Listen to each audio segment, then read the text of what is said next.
يا أيها الذين آمنوا اتقوا الله وذروا ما بقي من الربا إن كنتم مؤمنين فإن لم تفعلوا فأذنوا بحرب من الله ورسوله وإن تبتم فلكم رؤوس أموالكم لا تظلمون ولا تظلمون. بسم الله الرحمن الرحيم والحمد لله رب العالمين والصلاة والسلام على أشرف المرسلين سيدنا الأنبياء وعلى آله وصحبه أجمعين. السلام عليكم ورحمة الله. وعليكم السلام ورحمة الله وبركاته. So alhamdulillah, congratulations to everyone that made it out tonight. Whether you're online watching or you're here inside the Masjid, you're in Texas. Alhamdulillah, we have a very special event tonight. It's going to be, inshallah, the beginning of history, or the beginning of history making for the Muslim community all throughout the world, inshallah. First here in the US, inshallah, all throughout the world. Our speaker tonight is going to be discussing www.salamway.me and his creation. It's his idea, inshallah, and I will let him explain what it's all about, so I will go into that detail. I want to give you a little bit of, I'd like to give you a little bit of introduction to our speaker. Of course, many of the people here inside the Masjid know who he is, but maybe some people tuning in online are not exactly sure, and a lot of us don't know much about his credentials. So, Brother alhamdulillah, he has 2 MBAs. One from Cornell University, the other from Queen's University. He's an IT architect. He's a licensed professional engineer, and he is also the CEO of 3 different companies, 3 different successful companies. He also has 3 kids, and he resides here in Texas. So if there's anyone to launch a project that's for the entire Ummah, or if there's anyone to launch a project that has high hopes of elevating our status as a community, it would be Brother ArRahman. So without any further delay, I'm going to let him explain what this groundbreaking and revolutionary idea is. Jazakallahu khairan. Wassalamu alaikum wa rahmatullah. Jazakumullah khairan.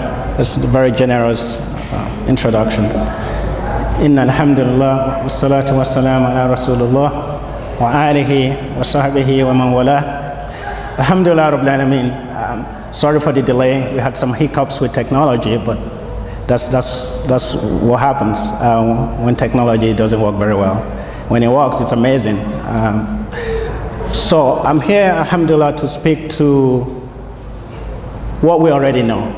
The current situation for all of us is that we do not have institutional option for to avoid riba, as in 100% avoidance. We have a mix. We can avoid it somewhat, but not 100%.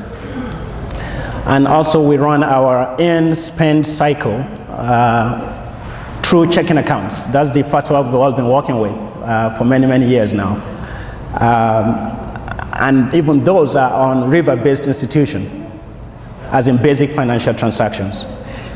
We do not have any institution for thrift cultivation, savings and loans for the generality of Muslim, as in microfinance type situation. We have for high income earners.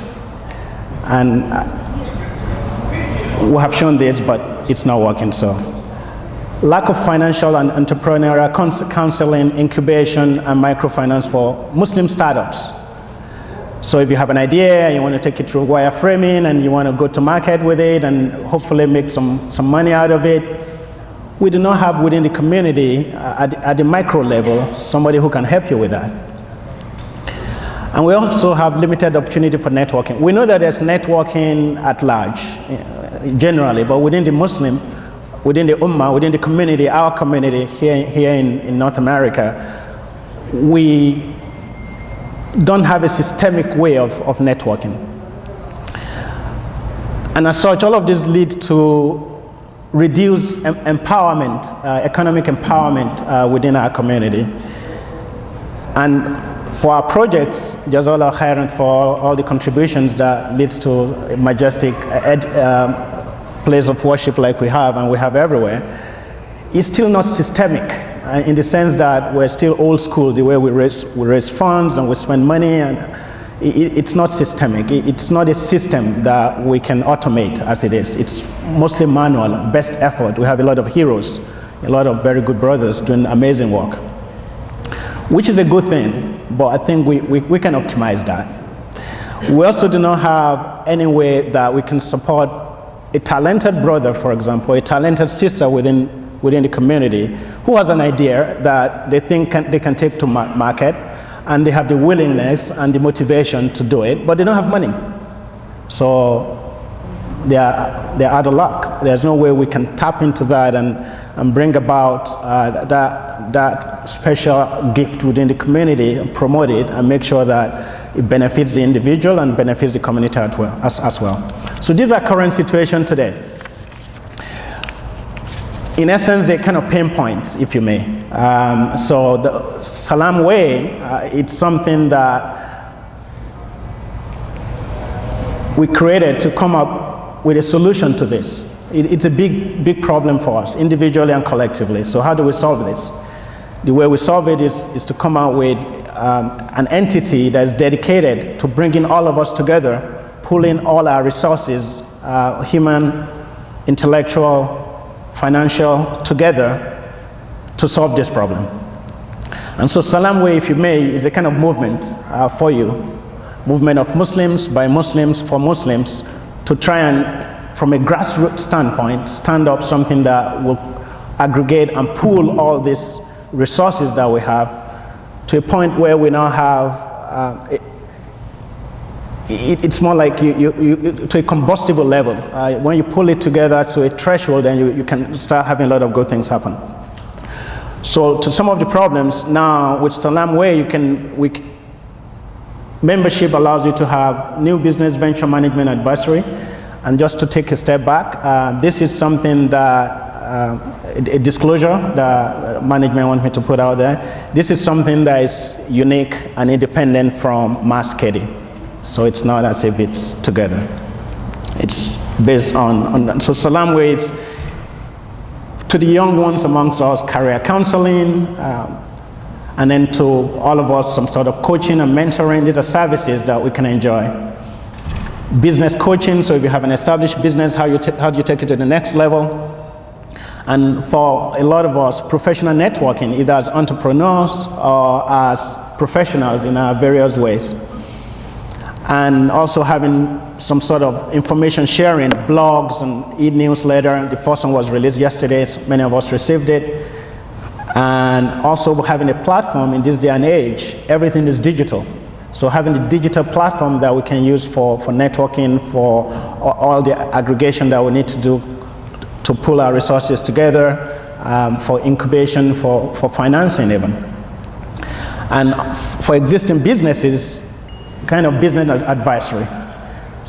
Having people to talk to who have experienced what it is that you're going through and they have solved it successfully. How do we make sure that you can get access to helping your business that way? So once we come together on this platform, then it will be a lot easier for us to help each other and then collectively solve our common problems. And then last but not least is standing up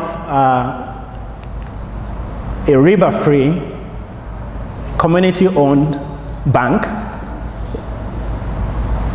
leveraging the credit union paradigm. Riba-Free in the sense that we would bring Islamic Sharia board as part and parcel of its formation right from the get-go. And to this extent, some work has been done, and we're interfacing with our own resident scholar here, Sheikh Dr. Man Al-Quda and Amjad through that. And also we're plugged into a network of shuyukh in Riyadh in Saudi Arabia that we're working with to make sure that we have the anchor here and over there, that we have the grounding, that whatever products and services we bring on board, it's sound. We don't have to worry about it.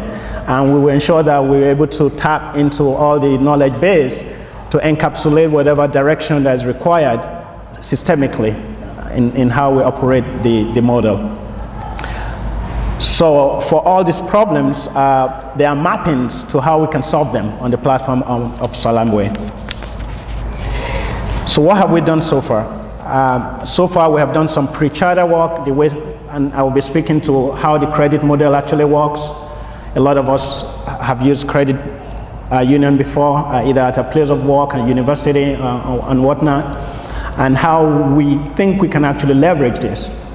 And by no means do I want this to be a speech or a lecture. It will be interactive, because the essence is for us to ask questions and get clarifications based on what we know, to help us all understand what it is that we're trying to do. It is also very important to mention right here that this is not something Salam Way is going to own. So Salam Way is just a platform that is coming forward on behalf of all of us to champion this, to lead the charge, because each one and every one of us is going to own this. That's why it's a community. It's a community-owned banking or financial institution. So some pre-charter work, then we need to do some work to actually build it from the people, process, and technology standpoint, and to operationalize it. So at this point in time, for the benefit of those who want to leave early, we are doing a campaign to bring this to the community, so that this is yours, this is your project, we're championing this on your behalf, you're going to own it, and we need sign up in the sense of you're buying in. A question is, why are we not doing this through our organization, which we all belong to, MAS or ISGH or whatever organization we belong to? At the end of the day, this is going to be owned by we, the people, not organizations. So it's one man, one vote. It's a cooperative model that it's democratic. So that's why it's grassroots. Yes, we will want our organizations to help us articulate and come together and support it, but at the same time, it's a grassroots type initiative by all of us. So now let's speak to the credit union model. So the credit union model has, the ownership is owned by everybody. So somebody who opens an account in it is a subscriber as well as an owner. The revenue from it is shared by all owners. The principle is based on a not-for-profit principle, which is not to be confused with non-profit. Not-for-profits is that it's not profit first, it's people first. So the model says it's not for profit, not for charity, but for service. So those are the core principle of the credit union model. And this has been confirmed and validated, as I recall, as recently as last year by Amjad, that this is a model we can leverage to do what we need to do. And it was also validated based on the proof of concept we did in 2012 up in Canada with the Shuyukh over there, to the point that Sheikh Bilal Phillips actually called it Farad Ain for us to try and do something like this, because we don't have an option. So this is the way we can help ourselves make our life here easier and better as Muslims. So there are 7 cooperative principles. So one of them is that it's an open membership, which is saying that you freely join, there's no coercion, and based on that, it's open, it's your choice. Democratic control, so in spite of whatever you might have as the shareholding, and whatever money you put in, be it $5, be it $5,000 or whatever amount, you will get share at the end of the year of the revenue based on your amount that you put in or you transact based on. But having said that, when it comes to voting, because the board and the control is democratically elected, one man, one vote. So in that sense, there's democratic control. Member economic participation, in the sense that you subscribe to it and you also own it. It's autonomous and independent, in the sense that there's a skeletal framework that we have to abide by the regulatory authorities. But other than that, we're open to imbibe some other bylaws or whatever to help us run it better. And this is the hook that we're using to bring in Islamic banking into it. Because we can come as a people and say, okay, we want a no interest, riba-free, and that's how we want to operate, that's who we are, that's what makes us unique, that's our value system. Let's bring it on board of this model and run with it. The whole essence of what we're trying to do. There's cooperation between credit unions. What does that mean? It means that on day one, we will have access to all the facilities of other credit unions that we cannot work with. And so that reduces for us the amount we need to come up with to actually launch this establishment. Though it will be done to all the standards as required, we'll be able to leverage things like branch sharing. So if you have, for example, if you have a credit union account today, you should be able to go to that same credit union and run your Salam credit union, do your cash transactions and everything, and they will credit your account with Salam Credit Union. ATM, there are a network of about 30,000 ATMs nationwide, both in the US and Canada, that you have access to, way bigger than even the big banks owned by themselves. So this is the spirit of the so cooperation. Is based on cooperation within the platform which is built, and then secondly, cooperation within other entities that share a similar model, other credit unions. And then the seventh one, actually, it's actually very good for us. Concern for community. The whole point is community banking, being concerned about the individuals within the community and how they're faring from a financial standpoint, and having tools to systemically take care of them. That's really core within the framework here. And that speaks one-on-one to our understanding of Islam, is that we should care for each other and make sure that we're all well together. So there's a lot of alignment with our value principle here. And so what's the benefit to me as an individual and to each one of us as an individual? We can now start having very neat things like halal financing for our commercial projects. Whatever idea you have, you can bring in and we can look at how we can make this all work. Partnering with the credit union and being able to get a good value for the entrepreneur and also for the community, the common shareholding. We can eliminate restrictions of using riba institutions. Right now, all of us, the Masjids of us and the laymen of us, all of us, run our financing through the banks. It's just our reality right now. And so we are very guarded in what we do. We try to have checking account only, we refuse the interest that we're given. But on the flip side of that, it's very, very limiting in the sense that the principle of wealth creation is based on making your money work for you. So in essence, we cannot really pull our micro sources of money to work for us. So if you have, at the end of the month, a leftover of $30 or a leftover of $50, whatever it is that you have left, barakallah fik. Oh, mashallah. Amazing. Isn't that beautiful?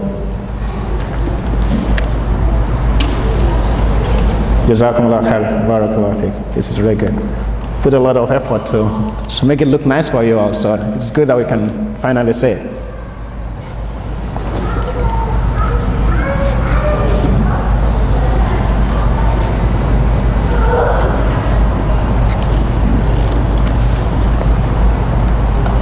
Just give him a couple of minutes to set up. If you can shift a little bit.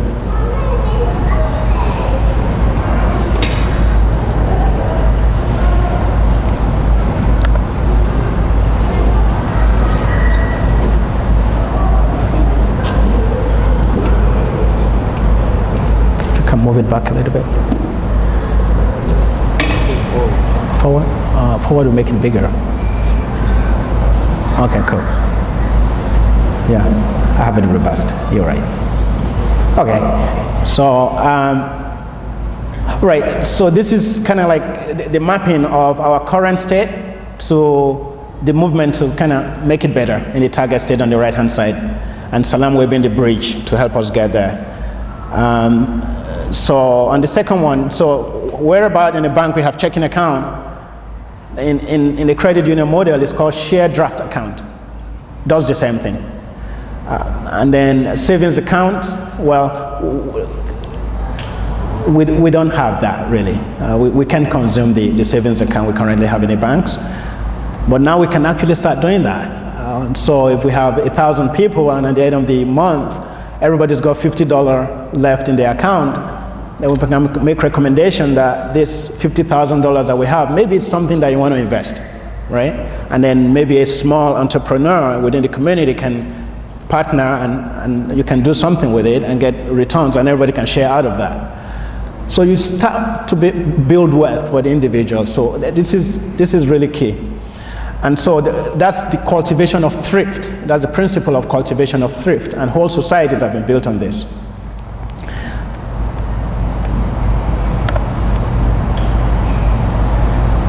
Lack of community-based economic empowerment, short lifespan of the dollar. So there's a little anecdote here.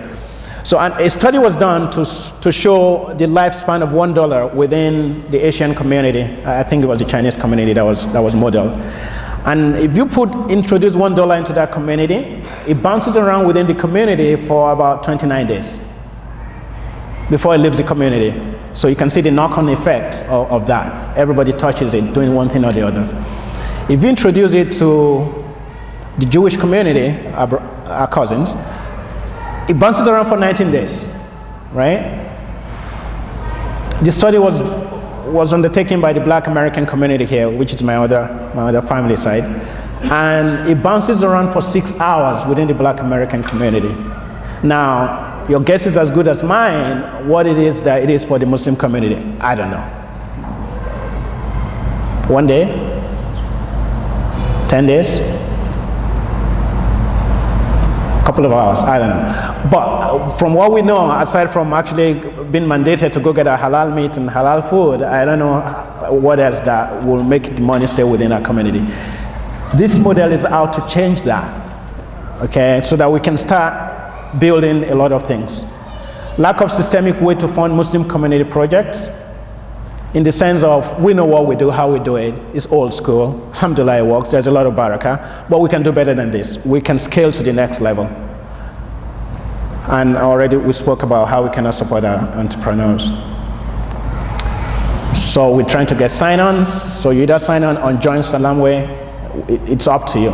But we're trying to get it 25,000 sign-ons so that we can all support this and put our support. And that way, once we're approaching the authorities for chartering, it will be easy for them to see that this is really a grassroots movement of people wanting something to happen. And this number came to be because the Riba-Free share community was able to get what they call a no-interest Riba-Free credit union chartered. The first chartering of credit union in Texas in 8 years. They were able to get it done with 23,000 members. So we kind of reckon if we can at least get sign-ons, I mean, that we support this. The initial drive is to hit that. And then all this work will happen. This is what Salam Way is championing on behalf of everybody here, on behalf of the generality of Muslims in Texas, the United States, and Canada. So revenue sharing, risk sharing, cost sharing, cooperative, Sharia compliant, and ownership.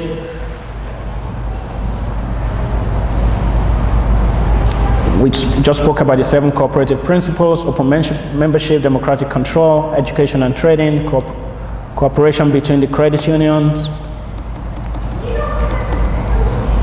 So what are the benefits to us? What is in it for me as an individual? What is in it for you as an individual? Opportunity, if you want to do commercial projects, now you know where to go to. So it's not just, it's systemic now. And then, inshallah, we can finally take a break from riba, 100%, within our own control. We can build Muslim communities and institutions. We can better support our masajids, our homes, our sports centers within the community.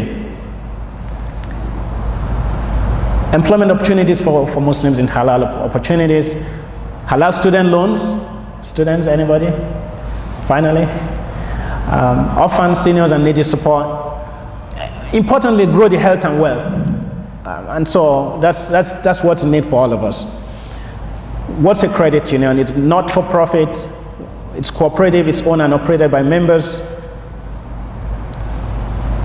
One thing I haven't mentioned up till now, which is true actually, is that it's tax-free as an institution.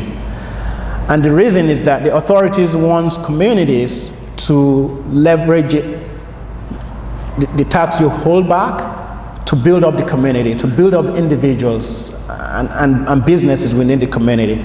So that way the community it's okay and healthy and virile, then the society at large is better off for it. So that's a model. So right now, right here, as Muslims, we're not benefiting from that. And that's a clarion call. And that's why it's a call to action for all of us to pull together, to do whatever is required to make this all work for us.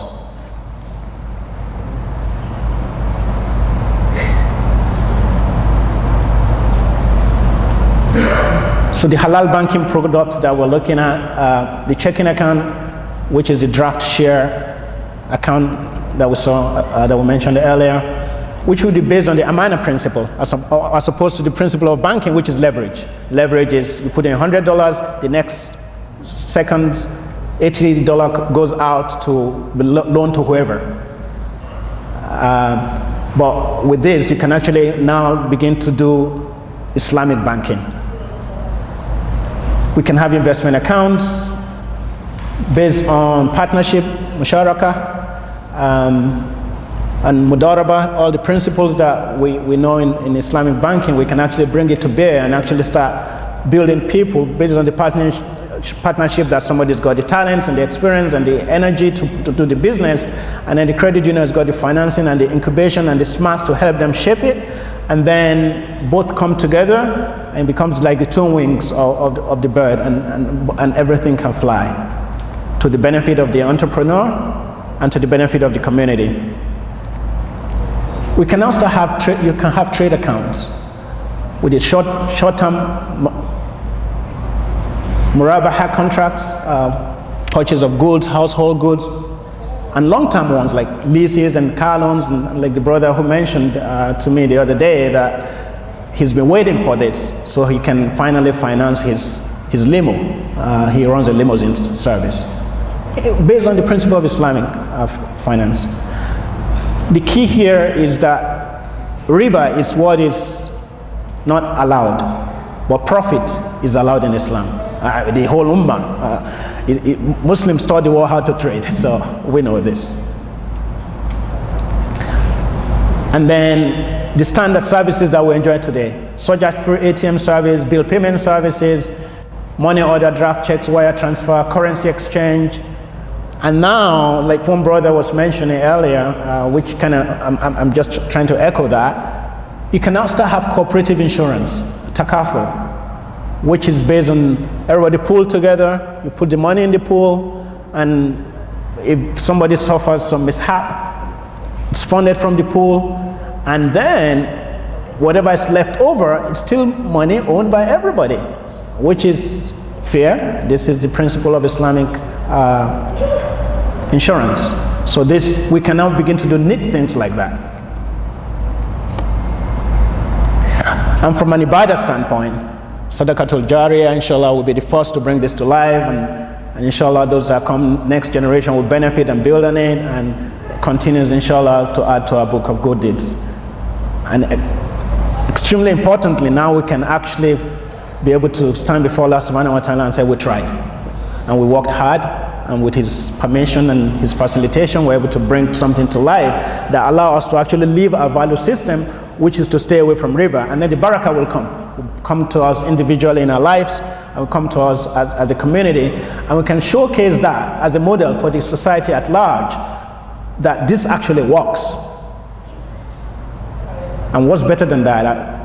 as dawah in action for who we really are. And I do think that Allah has placed us in this point in time, on this continent, in this place, to be doing exactly this. Put our value system into action and showcase that, so that it will be a way of inviting to goodness for everybody. Same way as Yusuf alayhi salam was khairat, and he brought a lot of goodness to Egypt, as it were, and today we can see the result. May Allah facilitate that for you and for me. I mean, so these are all the ibadah benefit, and of course it makes a lot of financial sense. Come to think of it, I mean, we've been running extra hard just to keep up with the current system, and I don't know who is winning.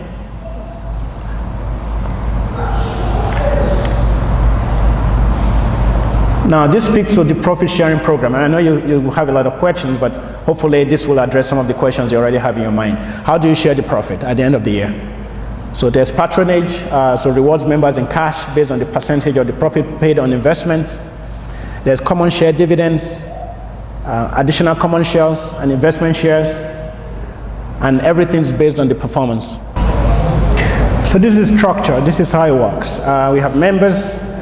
Members have all the power. So you will have all the power, not the board. Because you shape and approve whatever the bylaws are going to be, and board of directors are by democracy, one man, one vote. And then you have supervisory committee, and then you have auditors, and then the committees and staff. So this is the model. It's very democratic. And then there's a revenue generation plan, which is based on charge fees for transactions, which is allowed in Islam. Bill payment services, deposit, investment into what's allowed. There are already businesses, established businesses within the community that is involved in mortgage and all of this. Now there may be opportunity to actually, once we band the small holder amount together, then we can work with them and help them move their business also to the next level. Trade facilities, you don't have a lot of those instruments today, where you can actually do a real trade based on what we understand as trade.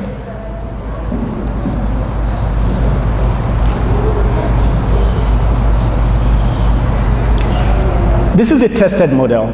As of 2011, there were about $114 billion under management by credit unions worldwide, and that's still not counting some countries that are known to be traditional credit union countries like Germany, Netherlands, Italy. I checked, it's now about $1.14 trillion that have been managed by credit unions worldwide.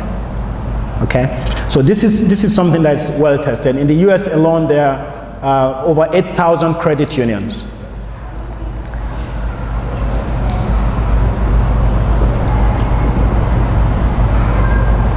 So what's the overall plan? Come up with a platform that will help engage, educate, and evangelize and excite the community about this. That's Salam way. We're putting ourselves forward to champion this on behalf of the community. So that's done. Check. Now we're in the planning phase, which involves coming out to the community, get everybody to buy in and support it, and also join the platform to make this all happen for everybody, and actually build it. The people, the process, the technology, hiring people, and now, especially in this down economy, we can employ ourselves to do something for us, and then launch it. The timeline, just from that standpoint that we have said, it's kind of aggressive, and we're looking, inshallah, bidnillah, counting on your support and your dua to be able to be operational early next year, which is very aggressive, but this is what we think is possible based on some of the things we know today. So the ask is for you to join Salam Way. We've sent a lot of information out there, salamway.me, to support this effort, all this work on your behalf. And at the minimum, sign up so that you can put your name and your email so you can continue to get updates. We can continue to show that we have your support to continue. And we'll appreciate whatever volunteering you can do to make this all happen for all of us. Inshallah, bidnillah, together we can do this. And now I'm open to questions, inshallah.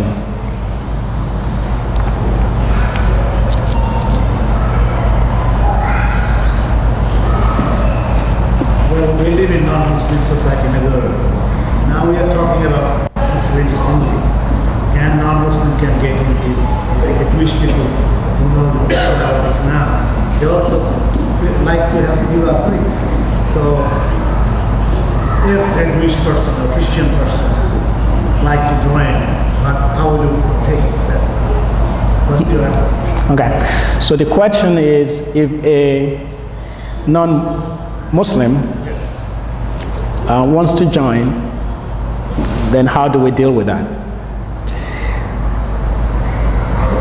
The way the chartering process works is that it's for a specific community or a specific association or a specific, or a specific union. For example, those of us that have credit union in the companies, when I was in the corporate world working for other companies, I was at Chevron and we had a credit union. The way that works is that if you do not have affiliation with Chevron, then you will not be a member of the Chevron credit union. So the setup kind of recognizes this. And an example I can use is the Riba-Free no interest credit union. We just got approved and they're working on building it up right now. They were very straight up. It's a no interest credit union. It's for Riba-Free members only in Texas. So they actually tie it down to a location. 23,000 people in Texas, members of the Riba-Free. They call it the Riba-Free Muslim faith. That's what they call it. So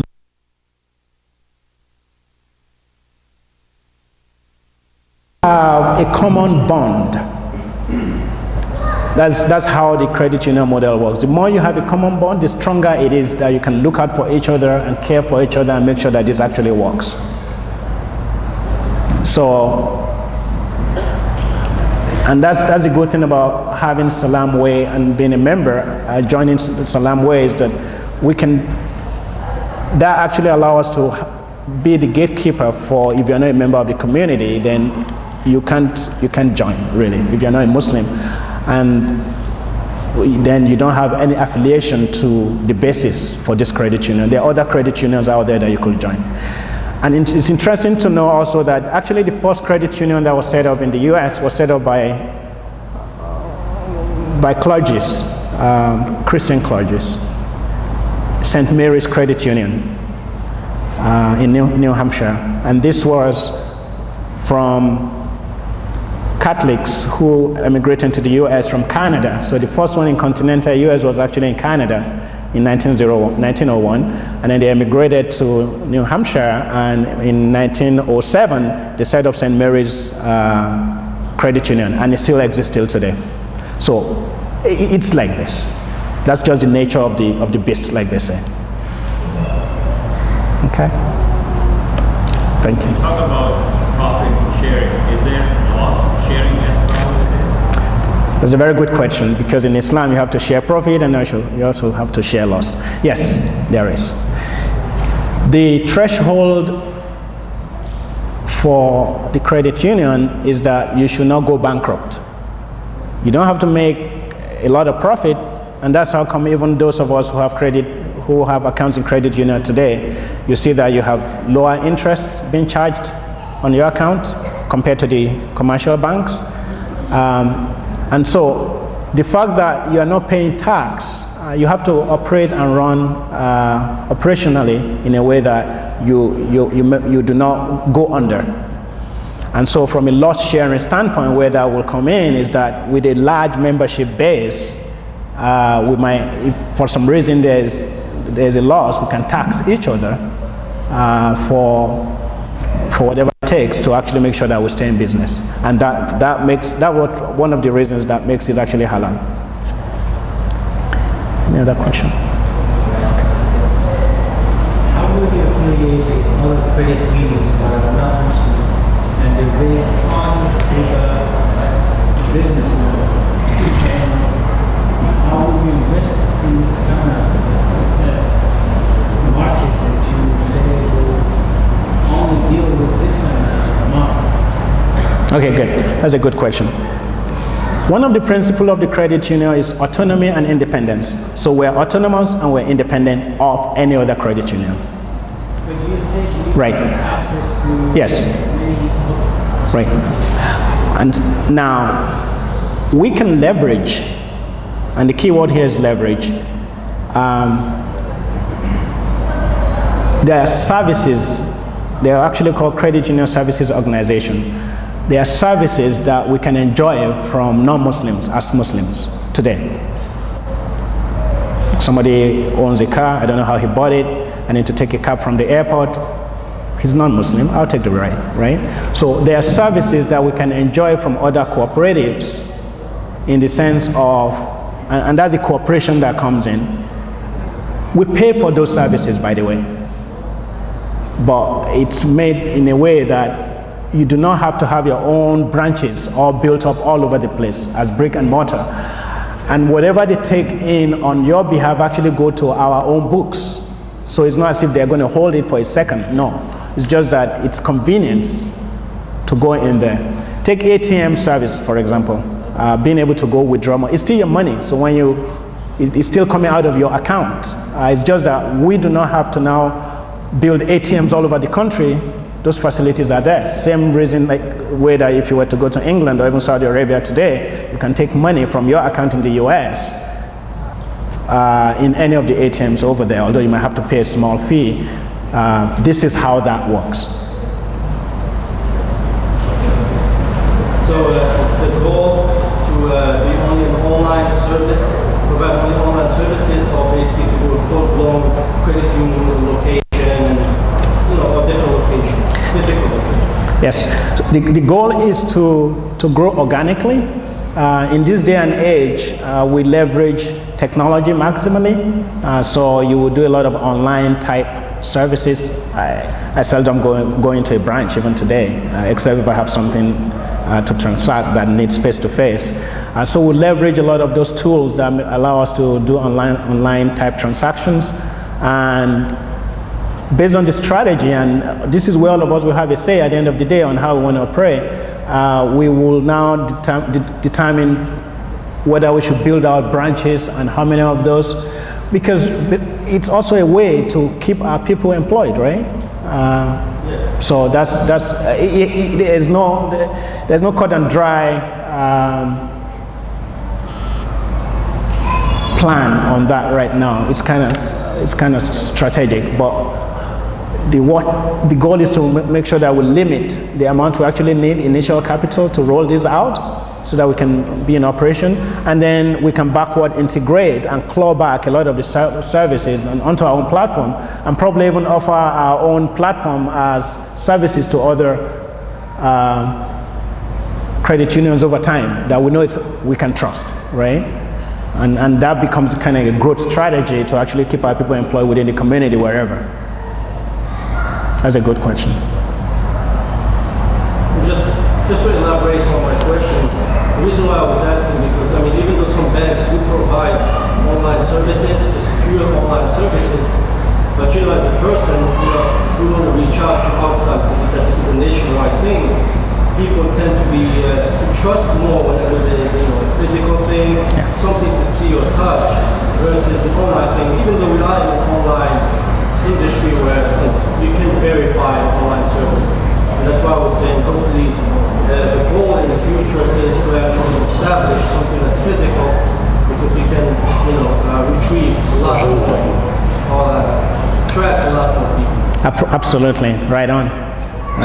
And for the way we've seen that this might actually work better also is start in Texas, for example, become state charter in Texas. And the major centers are Houston, San Antonio, Austin, and Dallas, right? Now, if you're somewhere else, you probably would leverage whatever is there. So we might have one brick and mortar facility in each of these locations, and then have the nationwide access via online. That seems to be a good way to start. And then eventually we continue to build out. Again, this now become ours, and this is the way we can actually build up our own develop our people as well, because it's people over profit.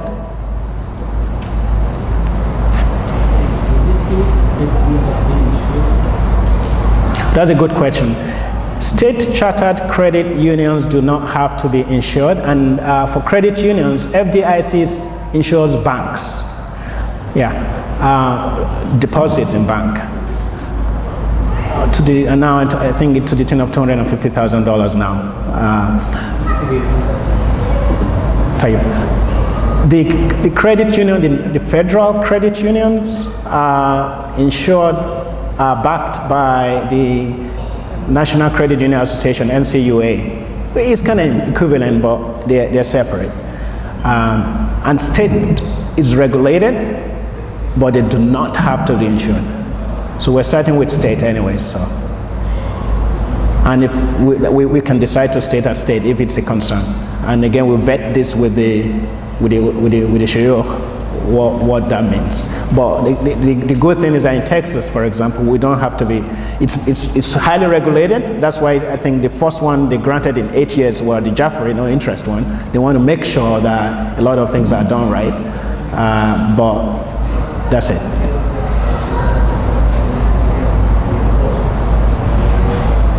Checking account, what kind of fees you charge, and would you provide with debit card to exchange? Yes. So the question is on a checking account, what kind of fees do we charge, and do we provide debit card and all of that? Yes. The equivalent is called draft share account in the credit union world, and Islam allows us to, based on the principle of amana, to charge something for service. If somebody is holding and keeping your amana for you, you pay something. The one that really readily comes to mind is the amana in haram, where you drop your bag before you make your tawaf. You pay a little thing. We're allowed to charge something to be determined. I don't know what it is. And yes, you have everything that you are used to having. A card that can go into an ATM with all the standards and everything.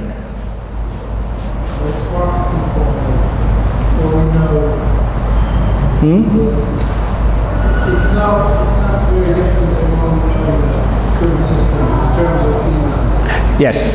Yes, and brothers live. This is from Netherlands, so he knows. So he's saying that it's not different from what we're used to in the other banks, and that's true. You would not even see any tangible difference from that standpoint. And if anything, you get more benefits. For example, if you were, I bank with Bank of America currently, and if I was to go to another bank to withdraw some money, ATM that belongs to another bank, I pay a little service fee. With credit unions, you have access to about 30,000 ATM without paying extra fee. And that's just the way the model works. So everything is lowered for you.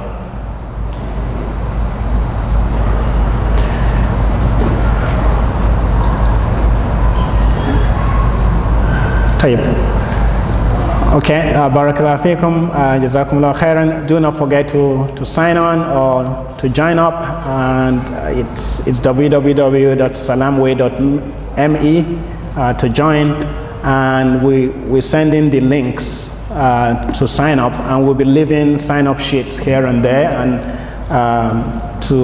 for us to continue to support this, inshallah. And again, the disclosure that this is not something that is on the platform of MAS that I've been asked to make. It's something that's independent of MAS, but for all of us as well. Barakallahu feekum.